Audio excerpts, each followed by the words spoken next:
نهضة بركان يمطر شباك نادي قسنطينة الجزائري برباعية ويقترب من بلوغ النهائي. كأس الكونفدرالية. نهضة بركان يمطر شباك نادي قسنطينة الجزائري برباعية ويقترب من بلوغ النهائي.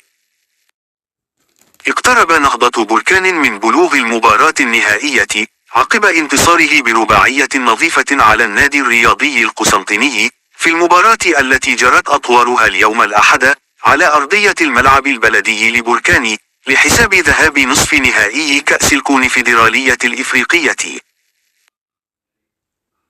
وبدأ أبناء معين الشعباني المباراة بافتتاح التهديف منذ الدقيقة الأولى عن طريق اللاعب يوسف مهري، واضعا فريقه في المقدمة ومبعثرا أوراق خير الدين مضوي ولاعبيه الذين كانوا يودون التقدم أولا والحفاظ عليه للعودة بانتصار إلى الديار قبل موعد لقاء الإياب الأحد المقبل 27 من أبريل الجاري بداية من الساعة 5 عصرا. وكاد نهضة بركان أن يضيف الهدف الثاني في الدقيقة 7 عن طريق اللاعب أسامة ليميليوي لولا العارضة الأفقية التي نابت عن الحارس زكريا أبو حلفاية في التصدي، ليستمر الشدو والجذب بحثا عن زيارة الشباك للمرة الثانية من قبل الفريق البرتقالي وبغية تعديل النتيجة من طرف النادي الرياضي القسنطيني للعودة في أجواء المباراة. وفي الوقت الذي كان يبحث النادي الرياضي القسنطيني عن التعادل، باغثه نهضة بركان بالهدف الثاني في الدقيقة 21 بفضل اللاعب بول فالير باسين، ليجد الفريق الجزائري نفسه مطالبا بتقليص الفارق ومن ثم البحث عن التعادل للحفاظ على آماله في التأهل إلى النهائي لمواجهة المنتصر من لقاء الإياب بين سيمبا وستيلينبوش الجنوب إفريقي، علما أن مواجهة الذهاب انتهت بفوز ممثل تنزانيا بهدف نظيف.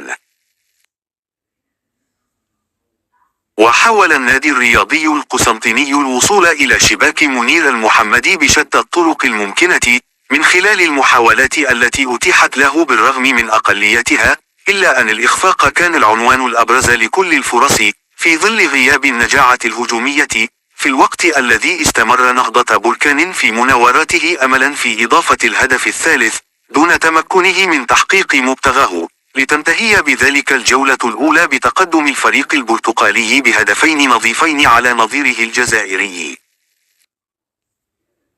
وتبادل نهضة بركان والنادي الرياضي القسنطيني الهجمات خلال أطوار الجولة الثانية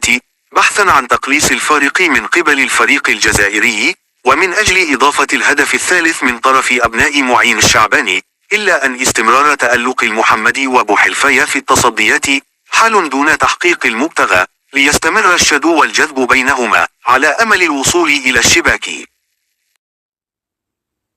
ولم ينتظر الفريق البرتقالي كثيرا للوصول إلى الشباك مجددا بعدما تمكن من إضافة الهدف الثالث في الدقيقة 55 بفضل اللاعب أسامة ليميليوي، مقربا فريقه أكثر من بلوغ المشهد الختامي قبل موعد لقاء الإياب في الوقت الذي تعقدت مأمورية النادي الرياضي القسنطيني الذي أصبح مطالبا بتسجيل 3 أهداف كاملة للعودة في أجواء اللقاء.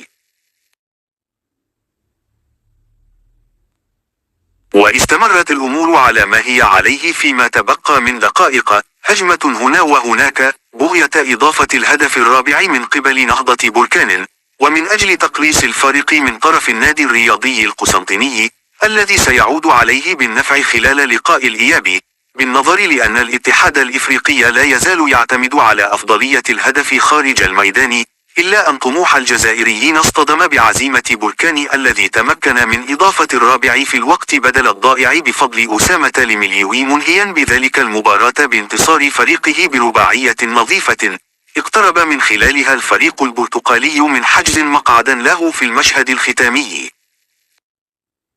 وسيستقبل النادي الرياضي القسنطيني الجزائري نظيره نهضة بركان يوم الأحد المقبل 27 من أبريل الجاري على أرضية ملعب الشهيد حملاوي بمدينة قسنطينة بداية من الساعة 5 عصرا لحساب إياب نصف نهائي كأس الكونفدرالية الإفريقية.